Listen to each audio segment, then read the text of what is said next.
Morning. My name is Tom Gerard. Today is Thursday, April 7th, 2022, and we will be interviewing Michael Remillard today as part of the Voices of Biddeford program for the Biddeford Cultural and Heritage Center. With me is Nicole Morin, and we'll pick up from here. All right, good morning again. We're back with Mike and Nicole, and we're going to delve into a little bit of Mike's history of living in Biddeford and working in Biddeford, and talk about some of his educational experiences and how all of that has impacted him. So Mike, what we'd like to start with is have you tell us about where and when you were born. I was born August 15th, 1953 at 2 p.m. in the afternoon at Notre Dame Hospital out on Pool Road. The attending physician was Marcel Paul Houle, MD, whom my mother later worked for. Yeah, I remember Dr. Houle. Yeah. And can you tell us a little bit about what you may know about how your family came to Biddeford, your parents or grandparents, and any history there? Yes, I know more about my paternal grandparents than I do about my maternal grandparents than I do about my paternal grandparents. My maternal grandparents came down from Quebec.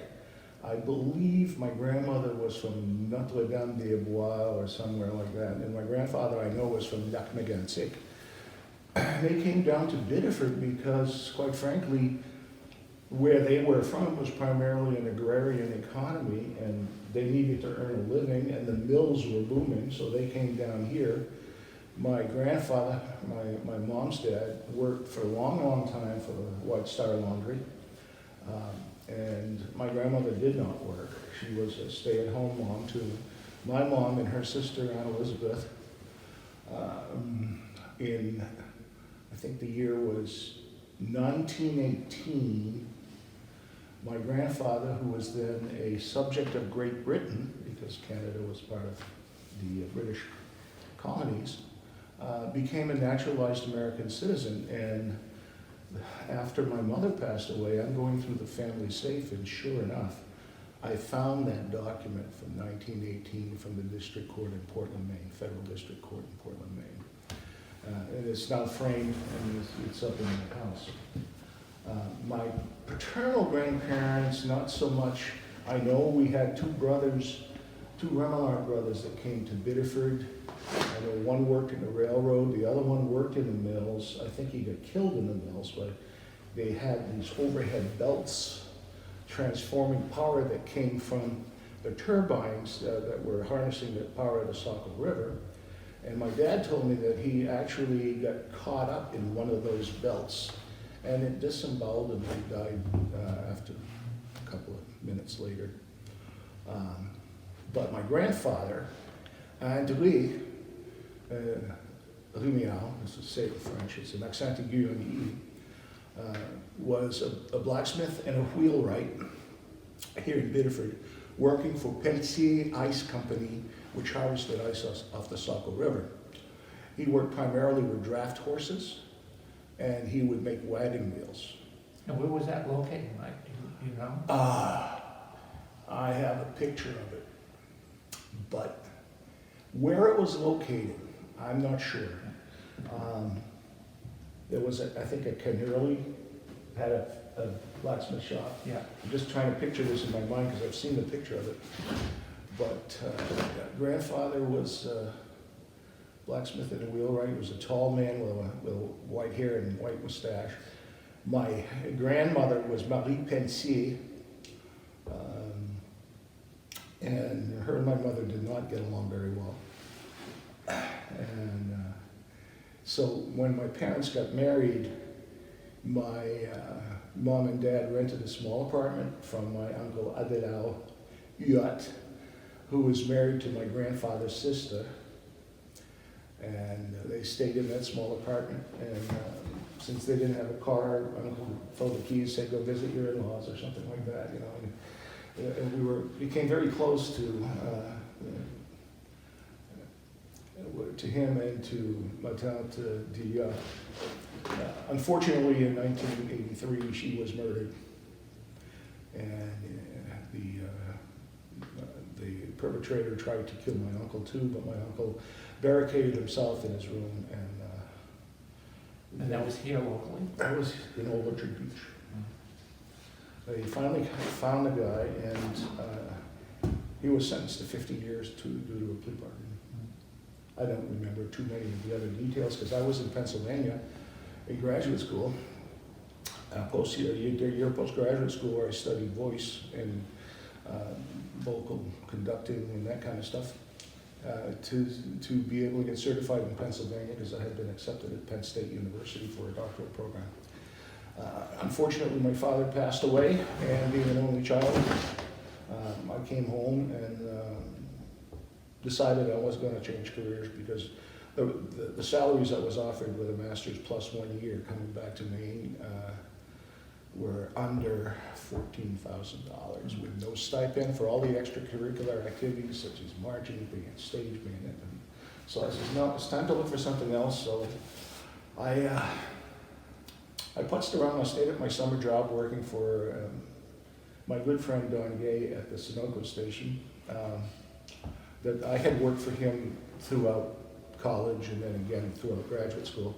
I just stayed there, and then I got accepted at Portsmouth Naval Shipyard. Unfortunately, they put me in an apprentice insulator.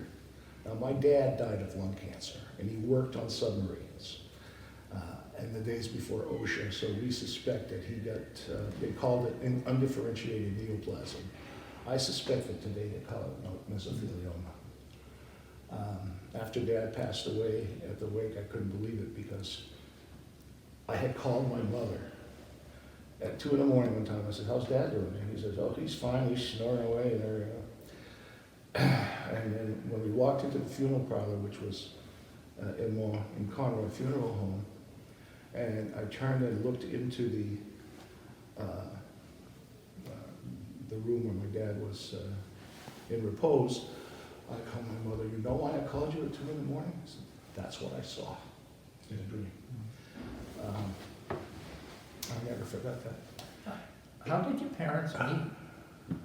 That's a good question. I haven't got a clue. No stories there. Well, one story is that they broke up for a while, and finally, Dad pressed the issue, and they got engaged, and they got married here at St. Ivor's Church in May of 1945, and seems to me Dad said something about being a snowstorm on that day. In May? Yeah, figures. And they had a honeymoon to Washington, D.C., because Mom used to work for the U.S. Treasury in Washington, D.C. She lived on G Street Northeast, I think, or R Street Northeast. And one of the last things we did together was, I was working as a trainer, a Microsoft trainer, and I called her and I said, I just booked a trip to Washington, D.C., because I had never been. Well, sure enough, we see the door she used to go in to work for in the Bureau of Engraving and Printing. And then on our way to the Basilica of the Immaculate Conception, we drove right by, I think it's our street, and saw the house she used to live in. And she told me a story that she was here she was in DC 39, 40, and 41, somewhere around there.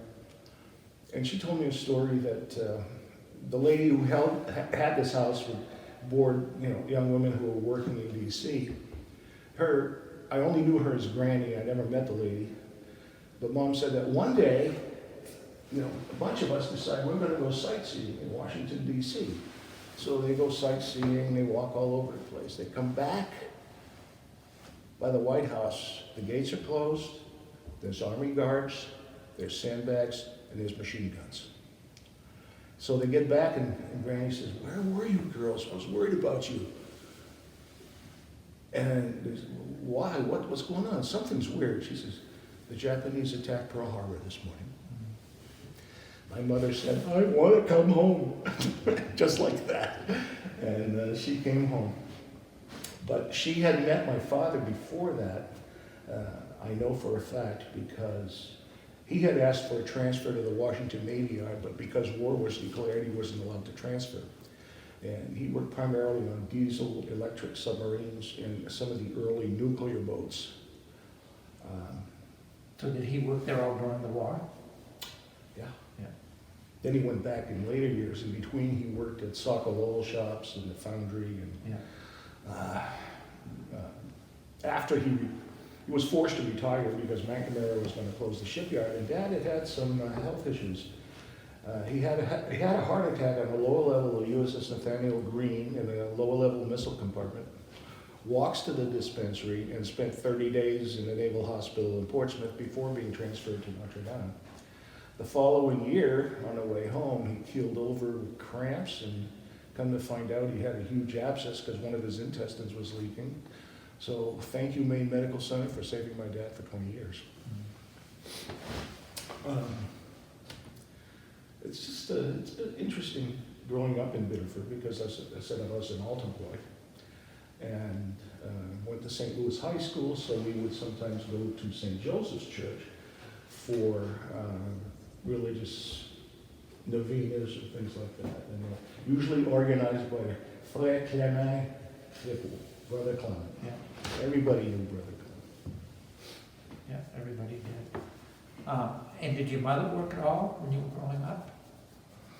She worked later on, not at first, but she worked for Canal Bank in Saco, and prior to that, I think prior before she got married, she was a teller at the York County Savings Bank, which is now City Hall, City Clerk's Office. And I remember that big vault, okay? And I forget who the treasurer was at that time, but he says, "Do you want to see a monkey?" So he brings me over, I'm looking at myself in that mirror, and we all had a good laugh. And it's interesting because when I go in sometimes to pay my taxes or something like that, you know, I go up to that very place where my mom's teller station was. And where did you grow up in Biddeford? 240 Granite Street in Biddeford, out by the airport, and we still see planes coming over. A few years ago, one plane was coming in on approach and got some problems and hit some trees, flipped over on a house and burned the house, and it was about probably 200 feet in that direction from where I was fast asleep. Yeah. Nobody was home, fortunately. There's a new house on the property today. Yeah, and growing up, what did you do for fun? What was your neighborhood like? I had a bunch of friends, but my parents really were my best friends. But I did have some friends, local kids that get around and play and get into some mischief sometimes. But my primary focus was on music. I started playing in a St. Louis High School band when I was in 7th grade. I played an E-flat horn known as a mellophone. And it was okay. French horns you hold this way, mellophones you hold that way, and then key E-flat, which fits with band music pretty well.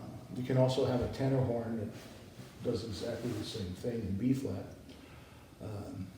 But as the band got a little bit bigger, one day our band director, Mike Drapo, says, "Anybody interested in playing that thing in the back?" And I see this huge Con sousaphone. And the thing must have weighed a ton. And I said, "Well, I'd like to try it." And I remember we had a parade in Old Orchard Beach, and I would always bring a Burns-O-Matic torch and some solder with me because the thing might need a little touch-up before, I held up a parade once, before playing. And it would last the length of the parade maybe, and then have to do it again. So finally one day, Mike comes in with a brand spanking new Con fiberglass sousaphone. Oh boy, that was quite an improvement. Although the one time that we were going to play at the Expo building, the glue holding the brass ring and holding the bell up gave way, and here I am with a sousaphone that's probably about a step and a half sharp. So I couldn't very well play that gig. But I continued with the sousaphone, went to Western Maine Festival in Sanford once, and went to the Maine All-State twice, where one year I was assistant principal chair. And it was a lot of fun. I got to meet some different band directors, and one particularly impressed me was Stan Hediger at the University of New Hampshire. And they had they had a music camp, a 2-week music camp where you were in residence at the University of New Hampshire. And we would rehearse every day in Snively Arena. But he didn't want any sousaphones in the band, he wanted tubas, so we all used some of the university's Miraphone 186 4U 4-valved upright rotary valve tubas. Oh boy, I was hooked. I was hooked, I had to buy a tuba. So I talked with Mike Drapo, and we finally were able to secure 186 4U B-flat rotary valve tuba that I played in the University of Maine Band, the 20th Century Music Ensemble, University of Maine Orchestra, and as principal tuba, the Bangor Symphony. That was for about 8 seasons. I did go to grad school for 2 years, and then went back to the symphony for 1, and that's my most memorable year because we played probably the tuba player's most favorite piece, the Tchaikovsky 4th Symphony, and it was a low brass blast. It was so much fun. I traveled a little bit with that orchestra all the way up to Caribou, Presque Isle, and same thing with the University of Maine Band. We would travel on tour. One year we went to New York City area, Long Island area, and another year we went up north. And we had some interesting experiences with that too. I met, in 1971, I met a lifelong friend, Mr. George Schaefer, who had been just an incredible man. He and his wife Naomi are probably the only reason I graduated from the University of Maine. We sat next to each other in the University of Maine, and the blessing about that was he had been principal tuba in the U.S. Army Band, Pershing's own in Washington, and taught me pretty much a lot of the tricks that tuba players used in that day. I mean, he was something else. We stayed good friends until his death at the age of 92, and I'll tell you kind of a funny story about this. When he was in his 80s, I think it was the last time he came up here, and he had come back to Sackett's Harbor, and he and I only had settled there because that's close to Fort Drum, okay? So after she passed away, he stayed in Sackett's Harbor. Everybody knew him. And first of all, we had a standing joke that he would teach or lecture in Steinways at the Sackett's Harbor Technical Institute. I'll get back to that in a minute. So he calls me up one day and says, "Mike, Georgie wants me to move down to Texas." Well, okay, I'll call you when I get back there. Okay, I'm in Texas. Not long thereafter, I get another call saying, I don't like Texas, I'm going back to Sackett's Harbor, I'll call you when I get there. 1 week goes by, 2 weeks go by, 3 weeks go by, about a month goes by, and I called. I had his daughter's number, which about 20 miles out of Sackett's Harbor. I called her husband answered, he says, "We don't know where he is." Come on now. We don't know where he is. Everybody's worried about him. Steinways, Sackett's Harbor Technical Institute. So I looked up the number for the Legion Hall in Sackett's Harbor, New York, dialed it, and I said, "Hey, I'm looking for a good friend of mine, George Schaefer." "Oh, he's right here." I said, "George, call your family." He says, "Okay, Mike, but it's Friday and they're having the fish fry. I'll get to that later." Hey, Did Mike, that to me. something I think that people of Biddeford would be interested in hearing about is, you were talking about traveling with the band, is the St. Patrick's Day, the St. Louis my High goodness, I School. almost left that out, yes. St. Patrick's Day Parade in 1968. We had an all-night marathon trying to raise funds, and there was a blizzard, so we couldn't get home. So we stayed overnight at the St. Joseph's Parish Hall. Well, that bought the band brand spanking new uniforms, and we marched. We drove down to New York in a bus or two, And we were put up at the Lexington Hotel, I believe it's on Lexington Avenue. We could see the Waldorf Astoria diagonally across the street. And while we were there, we were treated to an indoor swimming pool and the Easter pageant at Radio City Music Hall. We got to see the movie, I think it's called The Love Bug, that little Volkswagen movie there. And so we're in the room, there's three of us, okay? We're in the room, and all of a sudden we hear, uh-oh, and who's that? Okay, well, who would be knocking on our door at this time of night? So we didn't have any weapons, but I had a tuba mouthpiece. So we opened the door, and there's Mike Drapo with two police officers. He's laughing hysterically. I said, what's going on? He says, well, somebody on the 11th floor is dropping balloons filled with water down to the sidewalk. And so the police came up to investigate. I don't know if it was one of our people, but it sure had a little spice to it. But that's the longest darn parade I've ever marched. What did you guys play for music in that parade? Do you remember? We did. We played Saints, go marching in, and I think we did the Stars and Stripes, whatever, as we were marching. And I remember our drill instructor, Sid Valandry, rest his soul, there's a picture of him. He's hanging from one of the poles down the street, cheering us on. We also got a chance to go out to Liberty Island, where the Statue of Liberty is, but not enough time to climb up into the statue. And then it was just a wonderful thing. Then with the University of Maine Band, we took a boat tour all the way around Manhattan. That was kind of interesting too. We were staying on Long Island in different people's homes, much like we did when we had the All-State Band. So this was with Maine Band? St. Patrick's Parade was the St. Louis High School Band, and the tour around New York City was with the University of Maine. Okay. It was a lot of fun. Mike, were ladies in the band at that time? Yes. Also? Yes, we had a full female color guard, actually. Okay, And instead of rifles, they had sabers. all right. And they were pretty sharp. We also carried an Irish flag from that moment on. Yeah, good. All right. I want to come back to St. Louis High School, but I want to talk a little bit more about your family and what you might have done for family activities. Did you have cousins, uncles, or aunts? I know you're an only child growing up in Biddeford. Yeah, I had grandma and grandpa. My mom's parents lived right next door.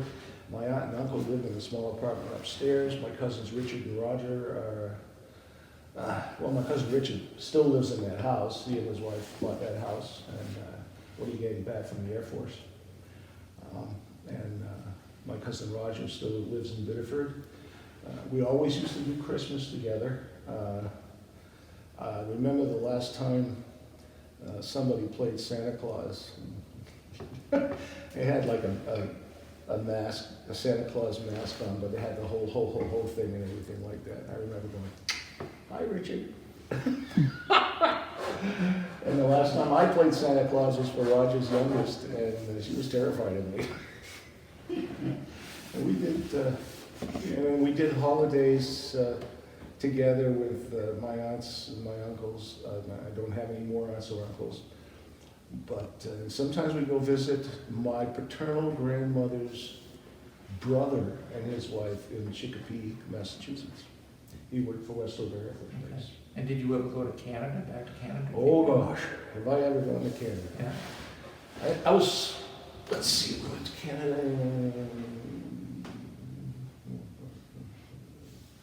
I was 4 going on 5 or something like that. We went in my grandfather's gray Plymouth station wagon. And we stayed at the old family farm, supposedly.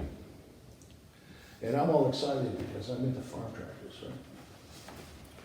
Oh no, let's hitch up the team. So we were going to go up and mow some grass, and they had these 2 draft horses. The kids woke me up at like 4 in the morning, and we went to get eggs and stuff like that. But when we first got there, I didn't want to stay there. I want to go home. My father Feigns a phone call. Michael, we can't go home. Why? All the bridges are closed at night. Years later, I figured out what he was up to. But we had a great time. We went to La Chute Morancy. We went to Saint-Anne-de-Beaupré. And then when I was in graduate school, just before I came home, the organ teacher who was the chair of the music department said, "You want to come on an organ tour with us?" Well, Kent Hill, Dr. Hill would always organize every year for his organ students a trip. Well, the one I was on, we're going to Canada. And it was really neat. We got a chance to hear Dr. Hill play the magnificent Casavant pipe organ in Notre Dame, la Basilique Notre Dame, where I was told there are pipes that were made by Casavant's teacher, Aristide Cavaillé-Coll, was responsible for a lot of the organs around Paris, like Saint-Sulpice, which is pretty much original, Saint-Ouen and Rouen, which is pretty much original. And the French organs are a little different too, because the grate is on the first manual, whereas ours is the choir. So those two trips to Canada were pretty interesting. And I also, on one vacation, decided to go up through the Gaspé Peninsula. So we drove around the Gaspé Peninsula, and you better know your French up there. Because you better know that if you have to go to a garage to have your car fixed, a garage is un atelier. You know, and if you go to a body shop, it's a débossage. So yeah, we did get lost in the woods a couple of times, but going through Nova Scotia and 1 year, and then the Gaspé Peninsula another year, Canada is such a beautiful country. We were at one time right at the Bay of Fundy, and you could drive down to the water and the deer would come right up to the car. They were not afraid. And it was just such an experience. And the Bay of Fundy, by the way, has the largest tidal difference in the world. Wow. Sometimes, I think it was like 49 foot. Wow. And you put a ship right on the bottom. Yeah, yeah. But yeah, and I did see Niagara Falls. I had to go. I had to go for training. Okay, I got a master's in education. I got to go for training. Okay, so my company sends me with a car down to Buffalo, New York, where they're having this thing. And on the way back, I decided to go up and see go around the top and by Lake Ontario, and go and see at least the United States sides of Niagara Falls. Yeah. It sounds like a jet starting off. It is such a roar. And it's hard to believe the Corps of Engineers could have stopped it for a while back in the 60s. But that's pretty much my experiences going to Canada. What about your memories of when you were growing up downtown Biddeford? And what would you do? And did your family have favorite restaurants or eating places? We rarely went out to eat. Yeah. I found out later just how much my parents saved and struggled to put me through college. We would go, Friday night was the night. All the stores in Biddeford were open on Friday night until I think 9 o'clock. But there was Fishman's, and then there was W.F.W. Woolworth across the street, and then Butler's department store, and we would go do our shopping there. And every once in a blue moon, my mother and my aunt would take me, and we'd go up shopping in Portland. And that's before all of those fancy bridges are up there, you know. And that was a thrill, because we would go to W.T. Grant with a huge escalator, and you got at the top of the escalator, you could, it's kind of like being upstairs here. But yeah, we did go shopping in Portland too, but Biddeford, Friday night was the night. Yeah. And Saturday was bean suppers. St. Andre used to have bean suppers, Club Fremont used to have bean suppers, so my parents and I would go over and have the bean supper and just enjoy the company of the people over there. Yeah. And I know during the tour of the church, you talked a little bit about St. Andrew's School, and Yeah. the parish in St. Louis. Can you give us, more about your experiences and how they've impacted your life going through St. Yeah. Andrews and St. Louis High School? Yeah, and- St. Andrews was an interesting school. There were roughly, I'm guessing at roughly 30 classrooms. And here you have this school, it's all brick and concrete. And we were in nuns' classrooms until we reached the 6th grade, then the boys and the girls were separated, I don't know why. And it was the same thing in kindergarten, because underneath those two chapels, in the same form, are two classrooms. The one on the left here was Simone Morissette, and that was for the boys, and there was another one over there for the girls. And we used to get threatened a lot. If you misbehave, I'm going to send you over to the girls' side. If I knew then what I know now, I would have been gone. But, yeah. And then we went to 1st grade, which was on the 1st floor school. And one thing that keeps coming back to me is some of the ways the nuns treated the students. I remember one in particular taking a student into the bathroom and strapping the kid. And it hurt. You could hear him wailing. Oh, look at that building. You could hear him wailing all over the place. And I think that today, something like that would be a violation of our criminal code, Title 17A. 7th grade, 6th grade was fine. That was the year John Kennedy was assassinated. And Sal Giordani came up to Brother Dacia's classroom, knocked on the door and said, I have bad news for you. Of course, it was gut-wrenching to lose that president. But anyway, 7th grade was 1st floor. That's the one that had the door coming in from the tunnel. That was Brother Alexandre Dumain. And he was a tall, stately gentleman. White hair, combed back. He had a little wooden bat. About this long. And he'd walk around the classroom. If you thought you were dozing off, you might get a rap on the knuckles. Or a rap on the head. But he was an avid stamp collector. And we would go into stamp collecting. And I'm glad I did, because I have some stamps now that would be very, very hard to find. USA stamps, it'd be very hard to find. And he had a whole closet full of stamps, and he would sell you the stamps at whatever the value was in the book. But the primary focus in the 7th grade, I remember it vividly, was work on your maths, mathematics. It was the modern math. Wait a minute. 2 times 2 equals 4. I got to know that. I don't need a formula to tell me that. I don't need to have Venn diagrams that are showing. Forget it.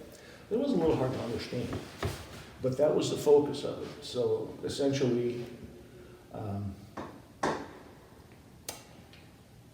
I think that came back to haunt me in grad school, because I was asked to take over a professor's class where the guys wouldn't sing, and it was all elementary school majors, and they needed these credits to graduate.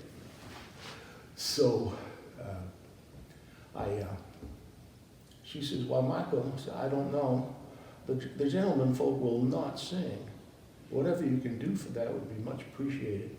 So she had the girls have a special exercise up in the piano lab. And I got in there, and I was probably, 75 pounds lighter, with a mustache, a Fu-Manchu mustache, and sideburns.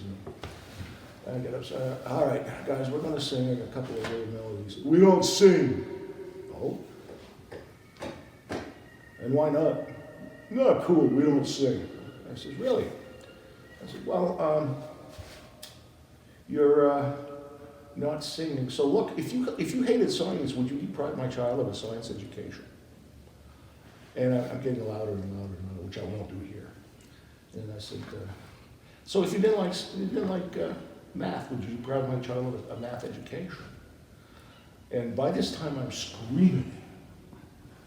And I said, either you open your mouths and sing, or I don't want you teaching my children, and be assured I will make sure that you all fail. So Mrs. Kemper comes back and says, well, Marco, I don't know what you did. They're singing like canaries now.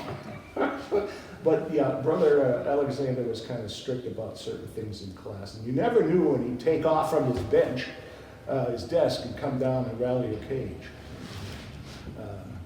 Literally take your head and shake it. You know, it's like today's laws, that would be unacceptable. But, you know, it kept us in check. You know, fear is an incredible control tool. And how was your transition to St. Louis and those experiences coming from, Well, you know, you had two parishes basically feeding St. Louis High School with every once in a while 2 kids from St. Mary's or softball or watch it. transition to St. Louis was hard in freshman year because the freshmen would pretty much heckle us. Okay, and I decided that I may want to be a priest, so I left shortly after I started high school. I went up to a seminary in Bucksport, Maine. The old Blades ran that seminary. After about 3 weeks, I decided this is not for me, and came back and went back to St. Louis High School and went back playing in a band, and just did the regular college prep curriculum all the way up to graduation. And believe it or not, they graduated me or wanted to get rid of me or whatever. My last year, I was the president of the high school band, so I was in charge of running dances in St. Joseph's Parish Hall. We had them every Saturday night, unless the hall was in use. We'd book a band out of a booking agency in Lewiston, and I was too young, I was 16 as a senior. So Brother Earl would sign the contract, and we'd get the band to come down, and they get paid X amount out of the till, and we had live music every time. And one of the interesting things is whenever it was over with, and I think the dance went till like 10:30, we had a PA system. And we turn the lights on and we start playing, and you should have heard the crowd. Oh, they weren't happy. And at those dances, there were people dancing in the middle, and there were people walking around, and walking around, and walking around. Remember that, Nicole? And walking around. One day, a bunch of us decided we're going to try and go that. No, we're walking around. And of course, the wallflowers stayed seated on the side and stuff like that. Yeah. Shy people like me. I was shy then, I'm not now. Well, and when you started, it was not co-ed classes. Mm-mm. You transitioned to that during your time. What was that like? No big deal. No big deal. Yeah. I remember we had the first 2 girls in the St. Louis High School band. They both played clarinet, and it was great, you know. And then we kept getting more and more. We were always competing with other bands, and I have played tuba in halftime shows too many times. Yeah. I never won a marching band. Yeah. And I don't think I could Yeah. in this condition, but I had to play tuba my last year in a marching band in grad school because I needed 1 credit.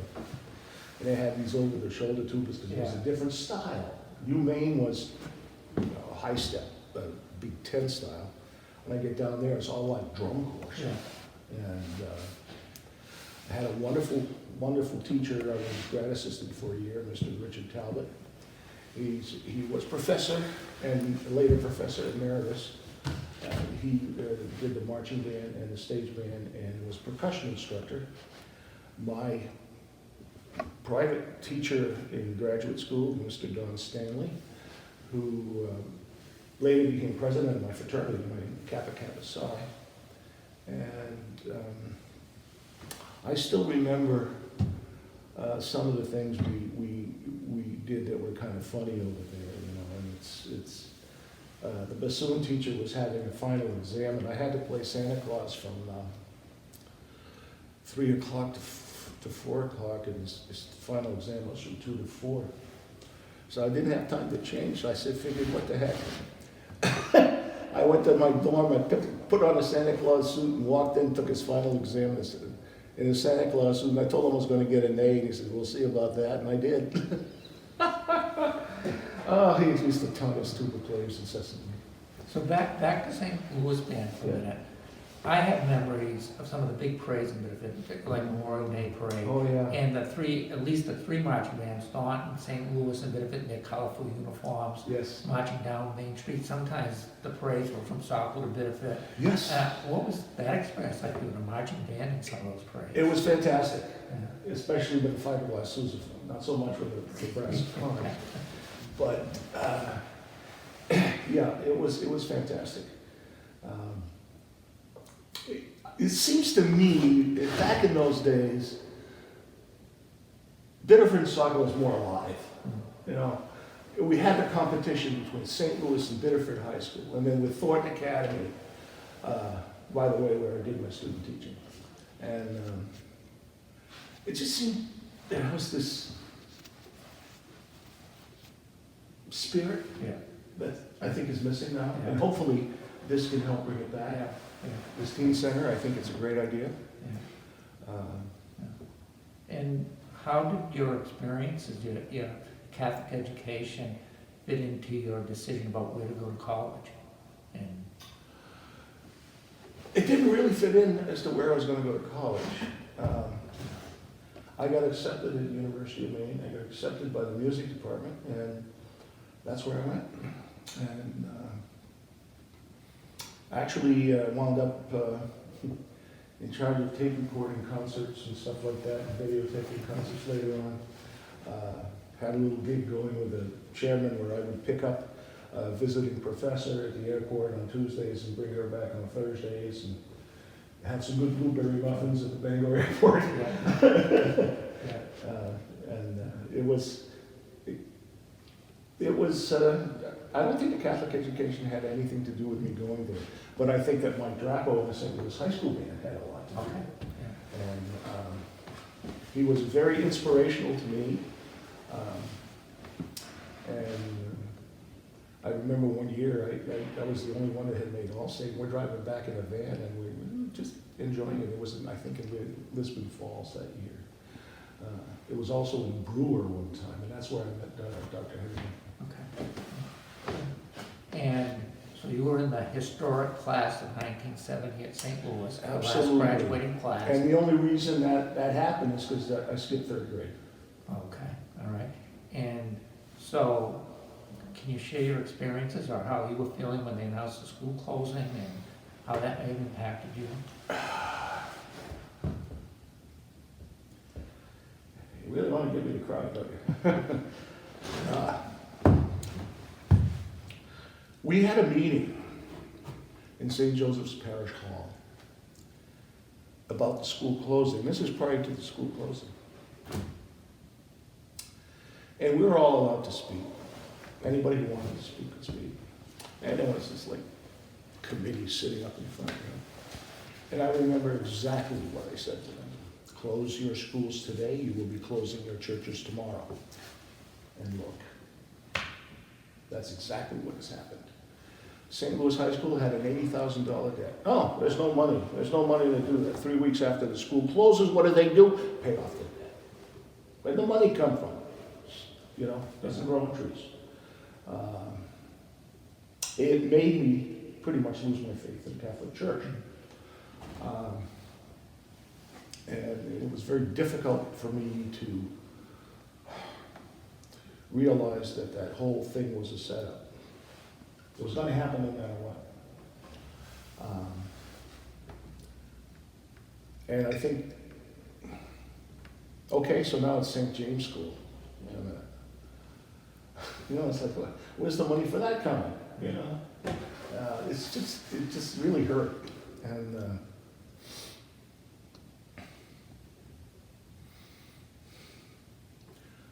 I guess I never forgave that bishop for that.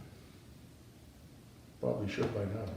My understanding is the diocese never offered any funding at all when they asked for it. My understanding was that until the $80,000 showed up 3 weeks after the school closed.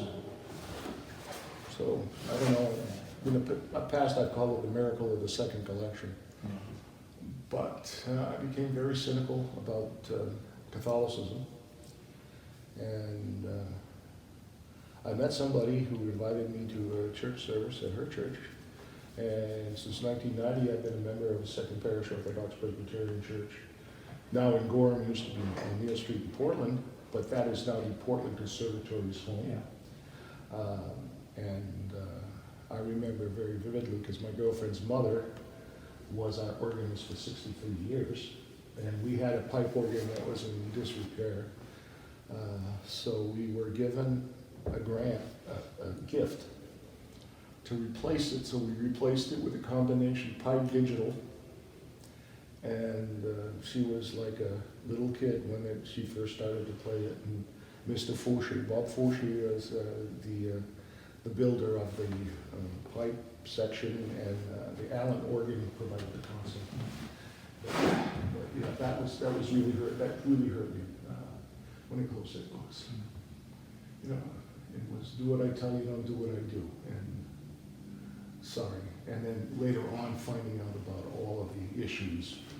I won't go into them, but you know, the issues that were kind of hidden. Yeah, yeah. So you've also had an interesting career. I mean, obviously music is a big part of it, but you transitioned away from that. You got involved in law enforcement, you did information technology for a long time. Can you talk about Sure. that transition and how that has impacted your life? Sure. When I was working at the service station, I said I got to supplement my income. So I had been a reserve officer in Lewiston when I was teaching school in SAD 52 in Turner, Leeds, and Green. And so I applied to, I also been a reserve in Saco, by the way, when I was student teaching. That was interesting. But I was reserve in Saco, Lewiston, and I became a reserve deputy sheriff to supplement my income because they were charged with transporting behavioral health people to Augusta, at the time it was called Augusta Mental Health Institute. Now it's a bunch of offices, and they've opened up a modern place. I mean, the old place looked like a dungeon. But we would do that. We would transport prisoners, work shifts in the jail, maybe on the weekends, you know, and supplemented my income with that. Then, lo and behold, I passed the test for Ports Naval Shipyard. I went to work there for about 11 months, and then said, no way. Although submarines fascinate me, and they still do, where else can you go where you make your own water, you make your own air, and the only thing stopping you from surfacing is food? And I've been aboard some submarines, saw some things there that I still can't discuss, but I decided, no, this is not for me. And that was when I had asked to be transferred to be a shipwright, because I'm a woodworker anyway. And they said no, so that was me leaving. And I went directly to the sheriff's department as a full-time corrections deputy, but let me clarify that. Today they have corrections officers and they have deputy sheriffs. Back in the day when I was there in the 1980s, all were deputized. So we all had not only the duty of being a correctional officer, we had the power of arrest. Sure. You know. And I used to patrol Arundel with Joseph Francois Alfred Gagné, a wonderful person. Had been a member of the Broward County Sheriff's Department in Florida, but originally a Maine native, Biddeford native actually. And sometimes with a dear friend, and we're still in touch, Mike McAlevey, who later served in the legislature and the state senate. And then Skip Turnbull. One night, I was working with Skip, and it was getting late, and there was nothing going on, so he says, well, maybe I should take you home. I said, well, I don't do another loop around. You know, so we did a loop around, and it was, I don't think, it might have been River Road. underwear, we come over, we see this car, and the operation was a little, so, pulls it over, and I go on the other side, because I want to see if anybody's reaching for the glove compartment, okay? The guy can, so Skip runs the license of the driver and the license of the car, comes out of the car, unclips his weapon, doesn't take it out, and he says, "Deputy, come over here, get out of the car, place your hands on the car, you are under arrest as a fugitive from justice." The car was stolen. Our department had the originating department, who had the owner on the phone, didn't know this guy from anybody. Car was stolen. There was all kinds of stuff in the back of the car was impounded. I never knew what happened after that, but he got a room with a view and an orange suit until Massachusetts came to get him. How did you transition from law enforcement into information technology? I was always interested in learning something that was up and coming. And if you stop and think about it, in the 1980s, like 83, 84, 85, it was the dawn of a thing called the IBM PC. And I decided I was going to study how computers work. So I was taking courses. I took some courses at the University of New England in BASIC and COBOL programming. And I took some courses at Westbrook College, which is now part of the University of New England, in information systems. But the best thing that happened is I went out and bought an IBM PC. And I was excited, my mom was excited.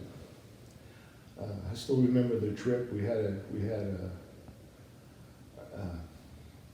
a Dodge, I forget the kind of car, but the fan belt broke. So I says to my mother, "Are you wearing nylons?" And she says, "Yeah." I said, "Give me one of them." So I tied it around the belts, and we made it to the next service station. We got a new belt. Horizon, Plymouth Horizon, that's what it was.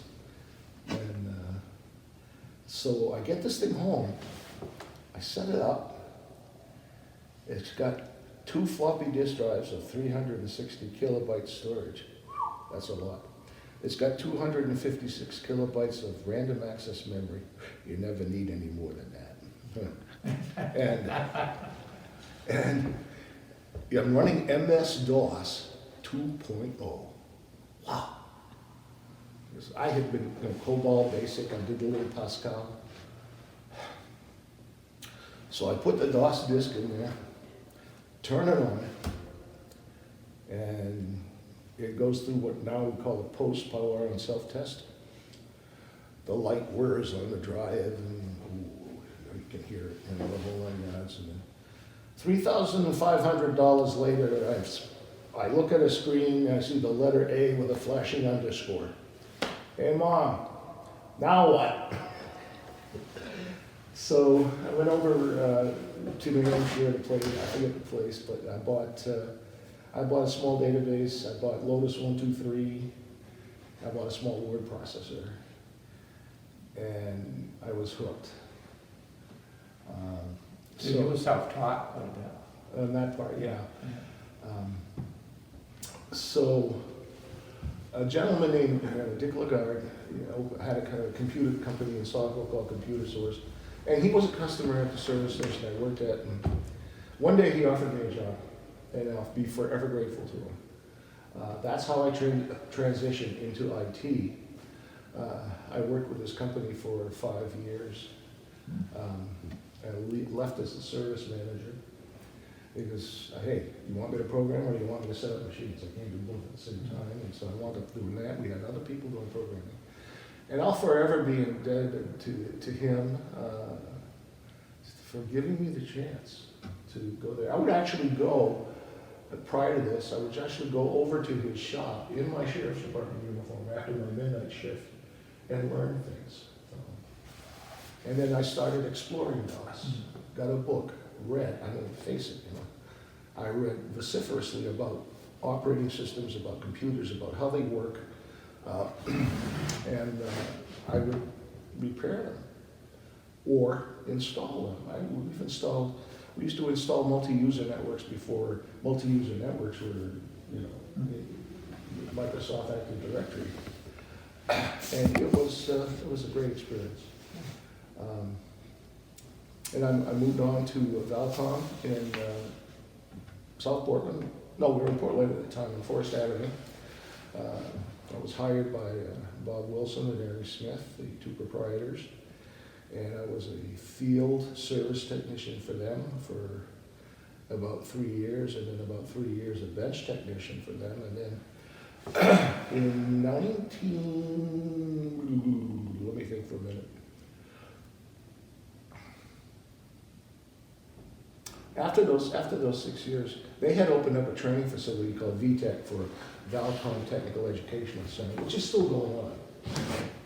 It's been sold a couple of times, but it's still up around the Marriott there by, let me think for a minute, across from Main Mall up on the hill there. There's a golf course up there. And Sable Oaks. okay, Sable Oaks, you're right. And I at first would teach a preparation course for an exam put out by the Computer Technical Industry Association, CompTIA. It's to pass what they call an A+ computer certification, which is really an entry-level certification. You have an understanding of what works, such as things that will probably won't make any sense to you, but they're interrupts, how they work, and how you can analyze what's wrong with it if you listen to the beep codes that come out, or if the computer doesn't start up. Well, things like that. How to put it together, how to assemble it, how to double check things, how to protect against static electricity, which can be damaging. And that grew into, well, Mike, we'd like you to teach Network Plus. Okay. So, and I passed all those exams anyway. As soon as they'd asked me to, I'd start taking them. And then, for some reason, I remembered most of everything. So I started teaching the basics of networking. And you've got to remember, the protocol that's mostly used today was not even thought of until the 1980s, 1990s. Okay, it's called TCP/IP, Transmission Control Protocol, Internet Protocol. And we were just networking using a thing called a net BIOS, which gave you a maximum of 254 PCs on a network and would not connect to the internet. Such thing as ARCnet, which is no longer used. Now, nowadays, most of it is all done with TCP/IP and using the Microsoft Active Directory. So I transitioned to that training place. And next thing you know, they wanted me to teach Linux Plus. I've been playing with Linux, so I passed that exam and taught Linux Plus.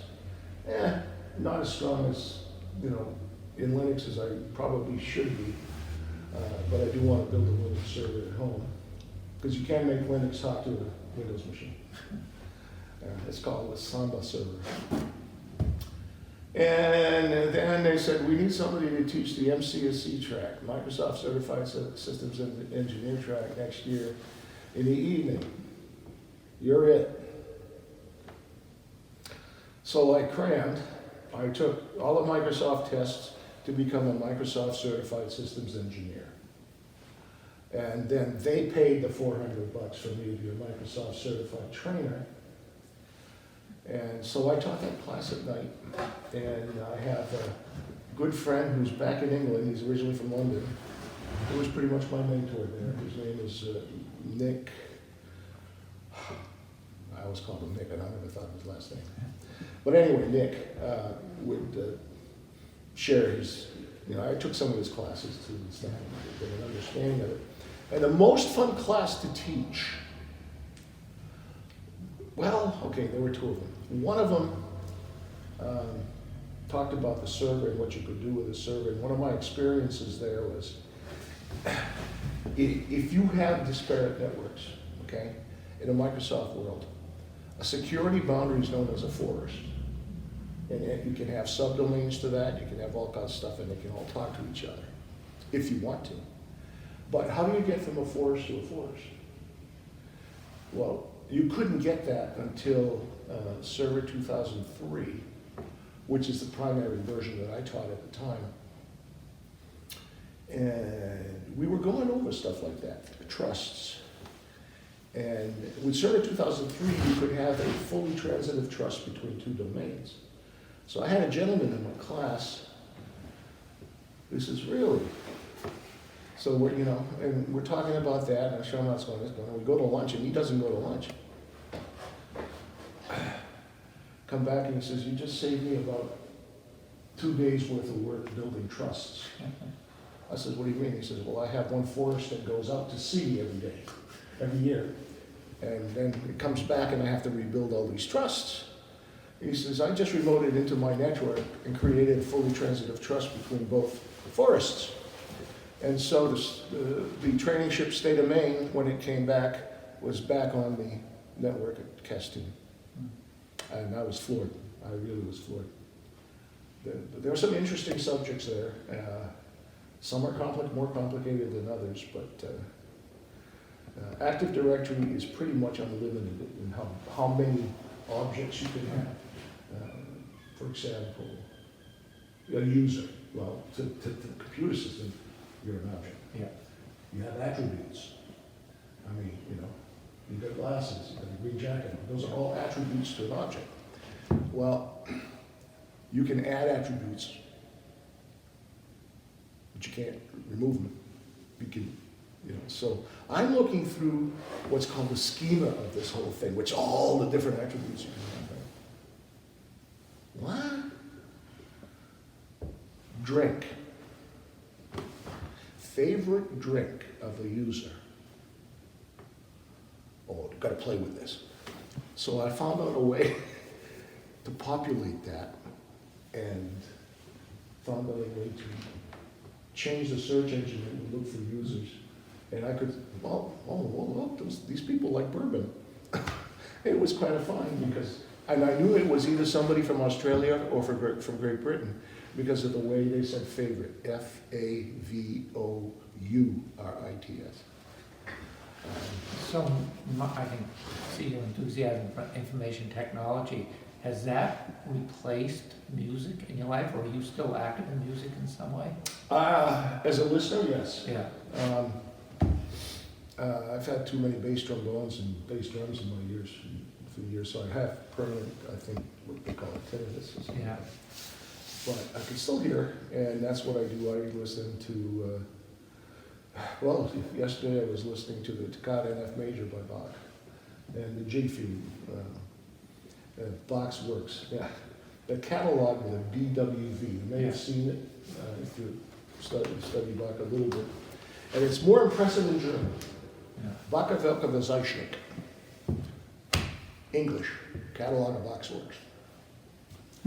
I should have had my wife and daughter here. They both were music majors. But, one of the other things we like to do is talk about either local, main, national, world events that happened when you were growing up. And one that we don't normally bring up, but I want to because your father might have been there, and you should remember this, is the USS Thresher when it was launched out of Portsmouth. Do you have memories of that? Yes. Was your father down there then? Yeah. Yes, and he said you wouldn't believe the amount of cars with stars on flags. Mm. A Thresher. You didn't want to make me cry. No, I know, but I mean, you've got a connection that a lot of people don't have because you had a father down there. Yeah. USS Thresher was a new class of submarines. She was a deep diving submarine. It's now known as the, I know the word, I just can't think of it right now. Permit class, which was the second boat in the series. I've been aboard one of those ships, the 606, the USS Tenosa, which I may have shaved with now. It's about a bunch of razor blades. Yeah. And I was home, and Dad came home and he said, the Thresher sank. the Thresher was going to attempt a deep dive, and there were people from the shipyard aboard the ship. The last message that was heard from the Thresher was an attempting to blow, which means they would fill their ballast tanks with air to try and surface. A suspicion is that a reactor scram, which is an emergency shutdown of the reactor, caused them to lose power, lose hydraulics. And submarines have test depths. They also have a crush depth. And the USS Thresher was found by the Bathyscaphe Trieste, which if you ever go to Washington, D.C., go to the Navy Museum, it is there. It's the first vehicle to descend to the challenging deep in the Marianas Trench. Thresher was found in over 8,000 feet of water, and the Trieste brought back a pipe that had 593, the ship's number on it. 129 souls were lost. And if you walk through Portsmouth Naval Shipyard, and you went past the chapel, it says, in memory of a mighty ship who still sails, USS Thresher, SS-75.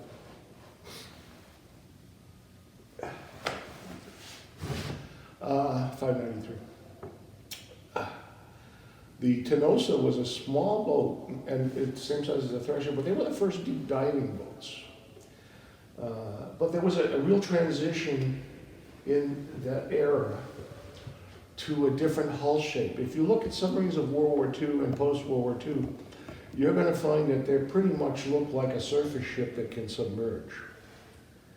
Well, not until the USS Nautilus did we have nuclear power, and it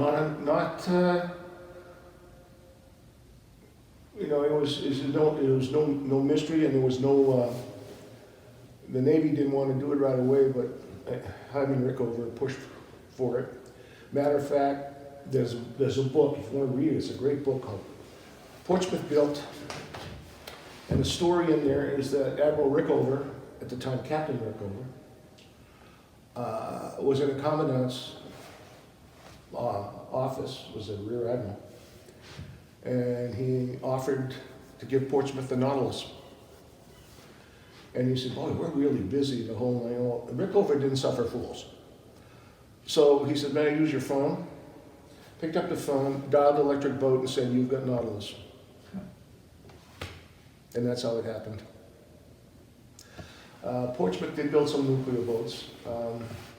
Like I said, the Nathaniel Greene was their second missile boat, I think. The Abe Lincoln, the 601, was the first. And essentially, those early missile boats were just submarines that were cut in half with a center section of 16 missile tubes cut into the middle of it, or welded into the middle of it. They're fascinating vehicles. I have been aboard a Trident submarine, 560 feet long and 42 feet in beam, and they're modular in the respect that when I visited, again, thanks to my friend who was in the legislature, they had taken out the escape trunk and put a spiral staircase down so people wouldn't have to climb down the ladders. They'd done that at both ends. And we were allowed to see the control room. We went down to see what's called the goat lockers, where the chiefs live, the mess hall. And boy, I wanted to stay for dinner. It was submariners in the U.S. Navy have the best food. And then we went down to the missile control room. And that is where a Trident submarine can deploy more explosive power than has ever been built has ever been seen in all of history. You have 24 missile tubes, each with multiple warheads that can be targeted individually. And then a nuclear winter from that would mean pretty much the end of life as we see it on the Earth. The United States maintains 14 of those now.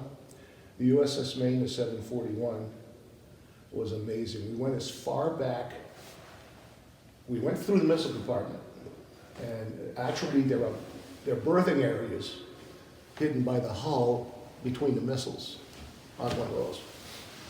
We got a chance to look through the periscope. Then we went down through the missile compartment.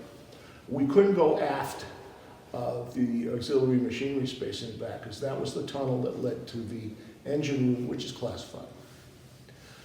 And I can't discuss engine rooms on submarines. He showed us the hovering pumps. Come to find out, the submarine, when it's underwater, has to hover. But if you have neutral buoyancy, you have to constantly adjust your trim. And those are the hovering pumps, and they're massive. And so the submarine will come to a pre-ordered launch depth. First of all, they have to have an emergency action message. And just from my own studies, that comes at an ultra-low frequency that the submarine can detect. And if it's a launch order, 2 officers will take that into what's called a no-loan room. You can't be alone in this room, okay? 2 officers will take that in there and decide whether it has to be decoded. If it has to be decoded, there's a safe within the safe, and no one person knows the combination of both. They take out the authenticator, and then the captain and the executive officer, those 4 officers have to agree that a launch has been ordered. Then it goes by a very strict process. They come to a pre-ordered launch depth. The captain puts his missile key around his neck. Weapons officer opens the safe that holds the nuclear trigger. And in this one video called Sharps of Steel, USS Georgia goes through a drill. And they're showing what it would go through if they were to launch a missile. And they get to the point where the captain puts his key in and says, "You have permission to fire," but doesn't turn it. Weapons officer goes, "1 away." And the hatch would open, and on top of the missile, there's like a cover, like a dome when the hatch opens.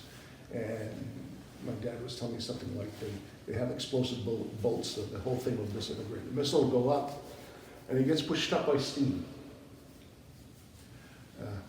That's pretty amazing. Yeah, sounds it. What about, do you remember anything about the fires in 1963, Cooper Street, Grafton? Oh, yeah. We were in Saco looking across. You could see the flames engulfing the old Saco Lowell shop, Yeah. you know. And then the fire, I remember hearing about the fire of the USS Mississippi down in Portsmouth. Yeah, I'm not sure I remember that. Wait a minute, was it Mississippi or was it? Not Mississippi. Mississippi's a boomer.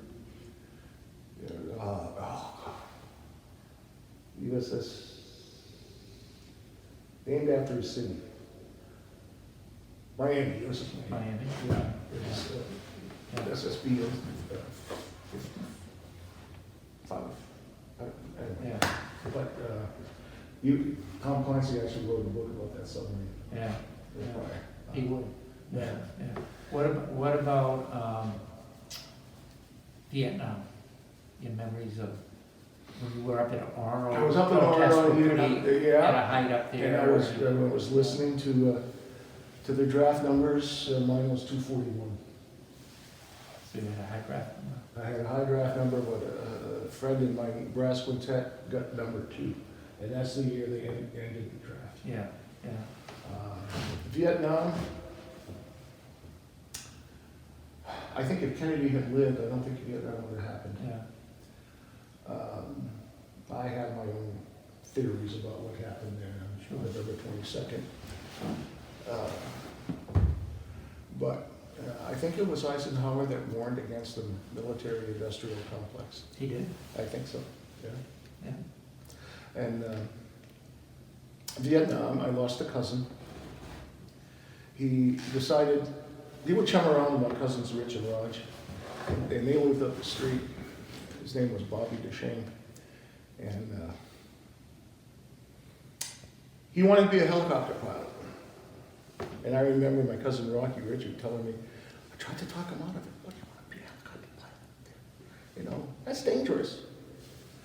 Well, shortly after he got to Vietnam, he was killed, brought back and buried with full military honors. So, Mike, as we hit toward the end of this, what has being from Biddeford meant to you? And how has it influenced your life? Certainly you've come back and settled here. I've seen a city that was on the brink of extinction come back to life. I see the mills getting reused, and I'm really proud of this city. That's where I was born. I used to remember coming back from Pennsylvania. I'd turn on the Granite Street extension. It was fantastic. You know, I enjoyed Pennsylvania, but Biddeford was always home and will always be. You know, it's where I started my life and where I think I'm going to end it. Do you think the public perception of Biddeford is different now than from when we grew up, the three of us? From what I read in papers, yeah. It's becoming more known for cheap restaurants, for example. Yeah. It's just, I think, things like this, I mean, it's coming back to life. Yeah. And that's the impressive part. Yeah. And I'm thankful to the city fathers for all they're doing to improve the city. Yeah. Yeah. And is there any one thing you would like people to take away from your story, or the stories that you've shared with us today?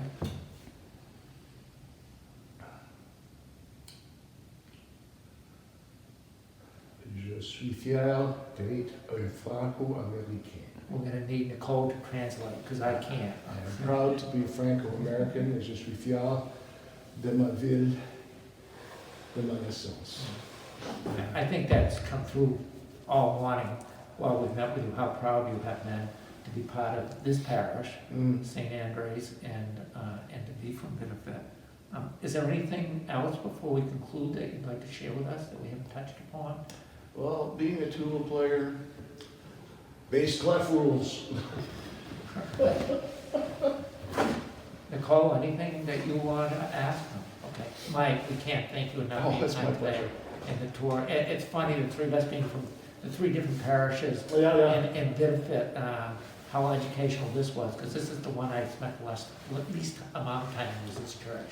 Wait till you see some of the pictures from the inside. Thank you so much. You're welcome. The one thing that was interesting is, you ever been down to City USS Albacore? I have not, I've been by it a few times, yeah. That has no weapons on it. Yeah, That's the fourth evolution of that. yeah, And my dad worked on it. okay. And my cousins worked on it. And it was made to test the maximum underwater speed. Okay. And it's a tiny boat. But I asked my foreman when I was working at the shipyard, how fast was she? And he said, boy, was she fast. Yeah. So most submarines after that adopted that teardrop shape. The paradox is, if you go back to SS-1, okay, the first submarine, the Navy bought the USS Holland, and look at the hull shape. That's teardrop. Yeah, yeah. Interesting.